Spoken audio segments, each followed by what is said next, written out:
Ramai orang takut nak start balik daripada kosong, especially bila bidang tu bidang yang baru, and benda macam tukar tempat kerja, tukar bidang, tukar industri, ataupun just nak pindah stay dekat kawasan baru pun, dia akan main perasaan teragak-agak ni tau. And benda ni dia lagi main rasa teragak-agak tu bila kita tahu kita nak kena buat benda tu in public. Macam katakanlah korang dah lama kerja dengan satu company ni ataupun dalam satu pejabat kerajaan ke swasta ke, and then tiba-tiba korang nak beritahu dekat family, saya rasa saya nak tukar bidang lah, tak pun saya nak cuba berniaga sendirilah. So technically yang ni macam kita buat public announcement tak, pengumuman secara terbuka. And benda ni akan membuatkan kita overthinking sampai kita akan tanya dekat diri kita, aku buat benda betul ke ni?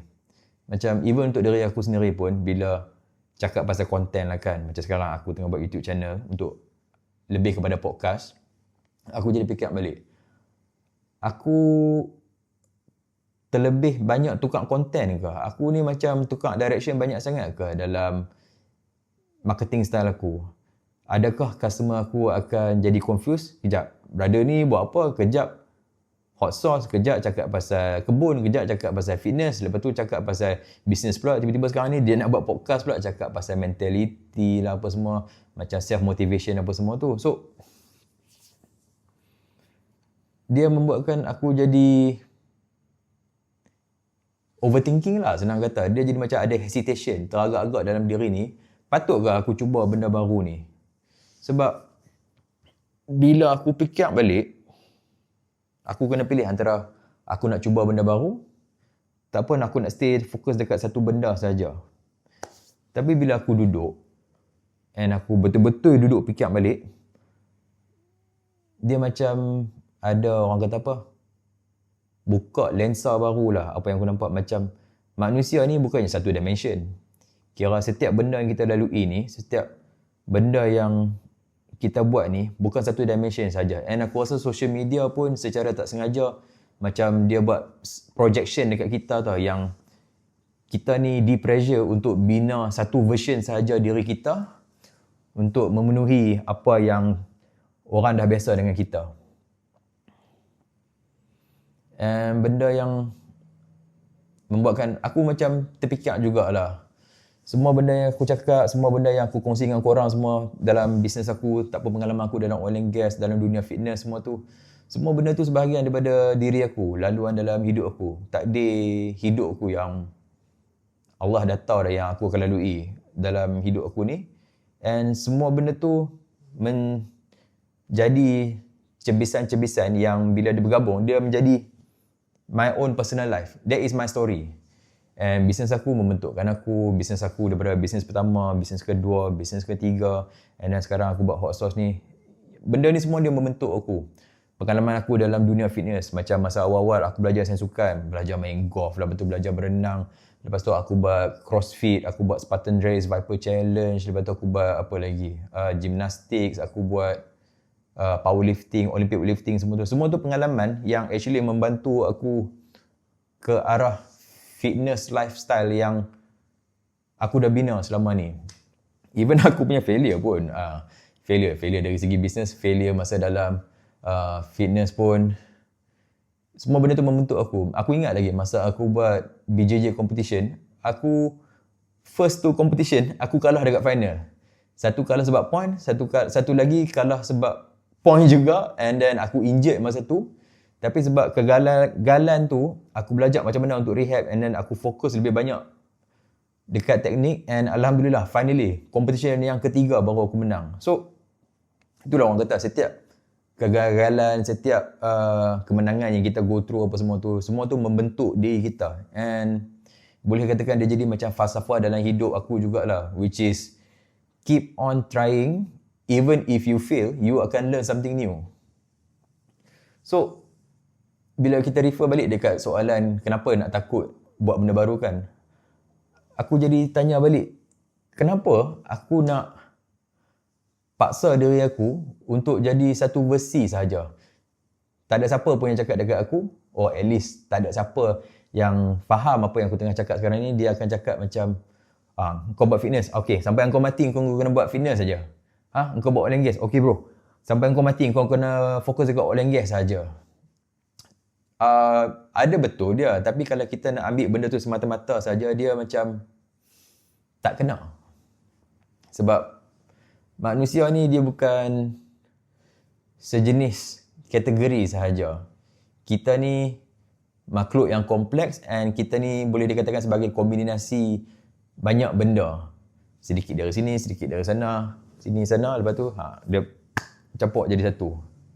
Macam aku dah post benda sebelum ni, aku dah tak boleh ubah dah.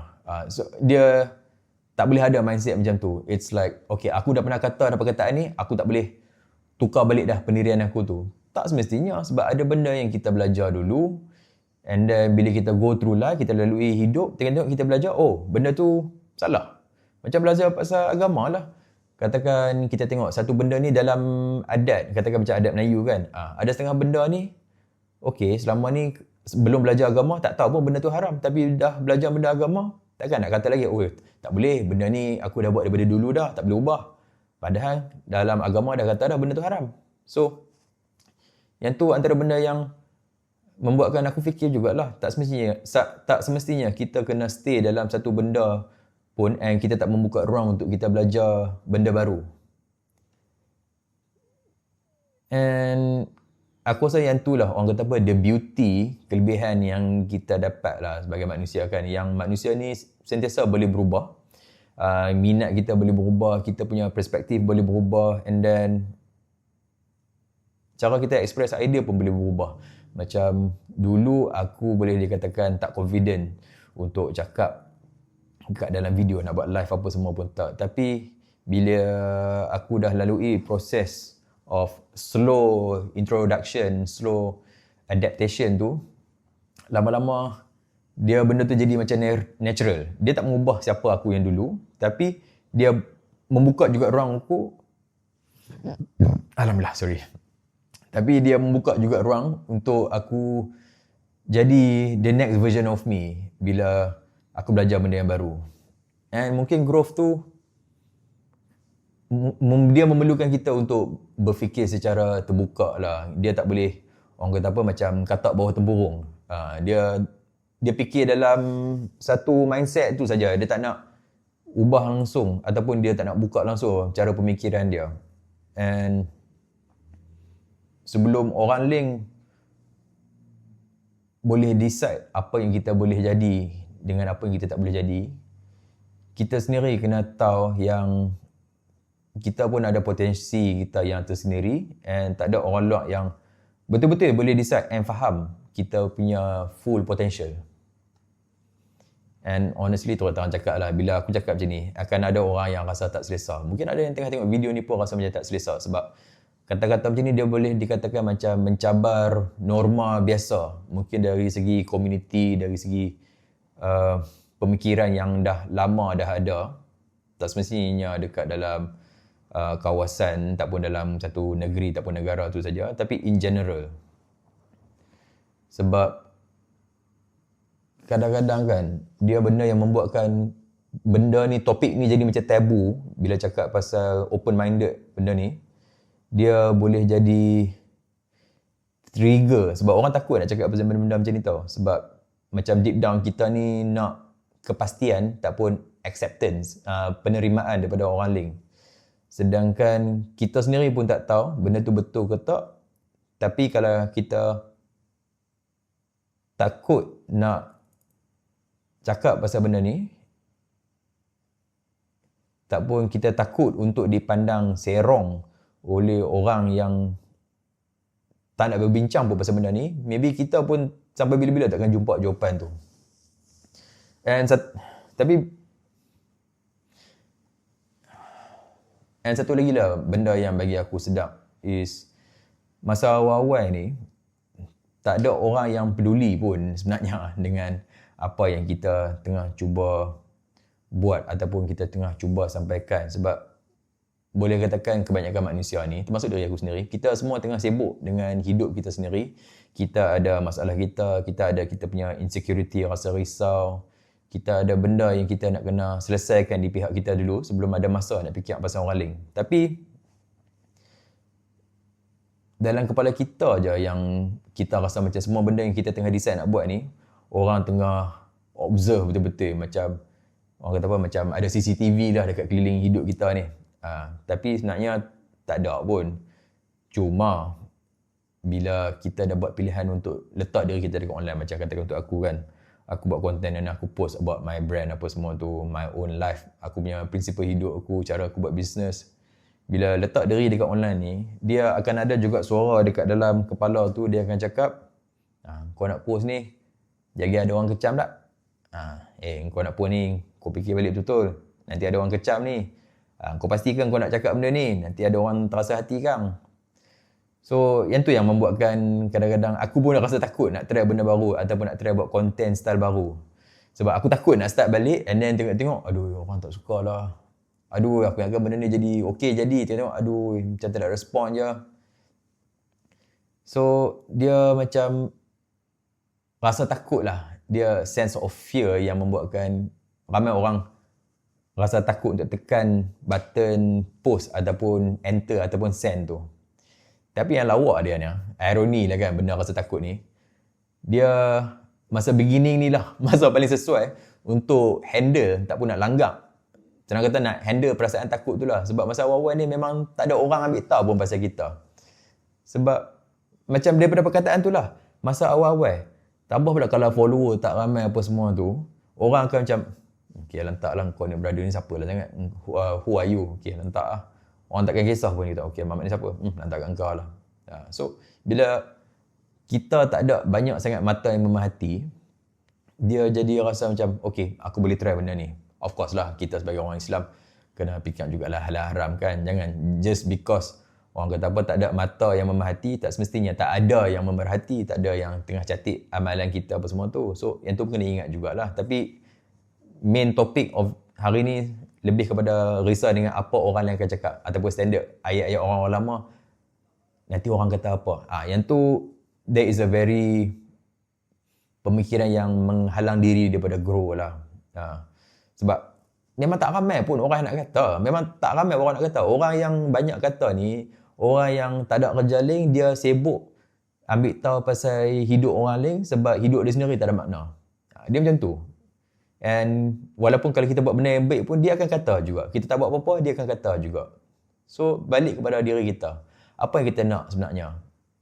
And kalau kita boleh ubah pemikiran tu, dia boleh jadi satu advantage bila kita start daripada kosong awal-awal ni. Sebab low attention tu lah yang bagi kita ruang untuk eksperimen, untuk improve secara senyap-senyap, untuk kita adjust direction, kita nak build something tu, untuk ubah direction, kita nak build kita punya lifestyle.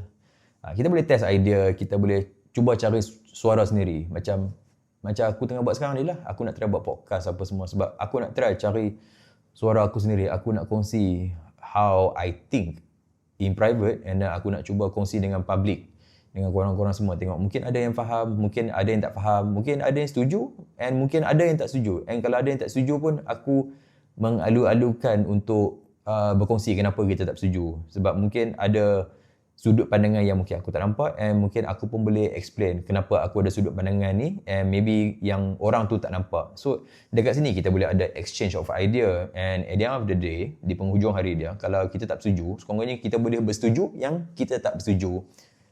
Nama pun manusia kan. Mana ada manusia yang 100% akan agree dengan semua yang kita cakap, dengan semua kita fikir. Even aku dengan best friend aku pun ada benda yang kita orang tak agree, tapi kita orang still sayang antara satu sama lain sebab dia memang best friend aku. At the end of the day, orang kata apa? Love each other for the sake of Allah. Sayang antara satu sama lain demi Allah. So aku rasa yang ni benda yang bagi aku kesedaran besar lah. Yang cara boleh berubah, content boleh berubah, and then niche pun boleh berkembang. Yes, mungkin aku start dengan hot sauce, tapi slowly aku masuk lebih kepada business and then personal development. Macam mana nak cakap pasal nak grow business daripada kosong apa semua tu. Macam mana aku boleh discuss and then berkongsi dengan geng-geng bro-bro tak pun sis-sis yang nak cuba start business daripada kosong and mungkin tak ada pengalaman. So benda ni kita boleh discuss lah kan, tak ada benda yang menghalang pun. Cuma direction je tak semestinya kena berubah. Macam untuk aku, direction aku memang aku tak nak just jadi hot sauce guy saja semata-mata. Aku tak nak orang kenal aku just because aku ni hot sauce guy. Aku nak build something daripada kosong. Aku nak document aku punya growth ni dengan business growth untuk Lin's Hot Sauce. And aku cuba tunjuk sebanyak mungkin apa yang aku lalui dalam proses nak membina business ni. And aku nak kongsi semua benda ni cakap membola dah. Aku nak bantu orang lain percaya juga. Aku nak tolong orang lain yang mungkin nak buat benda yang aku nak buat and get to the same level or even further. Dia, kalau boleh kongsi rezeki, aku nak je berkongsi rezeki walaupun mungkin rezeki tu dari segi ilmu. So why not, bukan yang boleh buat sampai mati pun. Yang tu memang tak berubah. Sebab tu yang aku pun tak ada rasa risau sangat kenapa aku tak boleh buat podcast ni. Sebab at the end of the day, yang ni pengalaman aku, this is my journey, this is my experience. Aku nak kongsi dengan korang. Kalau ada yang baik daripada apa yang aku kongsi, aku harap korang pun boleh manfaat daripada benda ni. Yang berubah dia cuma mungkin cara aku express benda ni lah. Sebab dulu lebih kepada cakap pasal produk apa semua. Cuma sekarang aku cakap pasal mindset dan benda yang membuatkan aku fikir dalam 2-3 minggu ni. And yang ni lah kot mungkin perbezaan antara adaptation dengan inconsistent. Beza antara orang yang boleh adapt dengan orang yang tak konsisten. Sebab adapt ni dia berubah cara tapi dia punya target goal dia still sama. Inconsistent ni kejap goal dia lain, kejap goal A, kejap goal B, lalas tak goal apa pun. Balik kosong-kosong macam tu juga. So yang tu lah apa yang aku boleh sampaikan buat masa sekarang. So aku rasa macam episod ni lebih untuk remind untuk diri aku sendiri juga yang no matter what, jangan takut untuk cuba benda baru. As long as you keep your eye on the goal, and tak apa pun kalau jalan kita berubah banyak kali, asalkan kita punya target tu still sama. Macam esok, macam Raya Haji ni aku nak balik Penang kan, banyak jalan nak balik Penang, janji sampai Penang. Itulah, ada orang balik drive kereta, ada orang balik naik motor, ada orang naik kereta api, ada orang naik kapal terbang. At the end of the day, still balik kampung, balik Penang. So aku harap korang just ingat yang growth ni dia tak perlu nampak style, nampak macho, kemas apa semua tu. Dia kadang-kadang akan nampak serabut. And that's okay. Dia kadang-kadang bila kita nak lalu jalan yang tak pernah ada orang lalu ni, rumput dia banyak. Kita lah yang nak kena tebas jalan tu. Anyway, thank you for listening untuk episod kali ni. Kalau korang belum subscribe lagi, boleh subscribe. And aku jumpa korang on the next episode. Bye.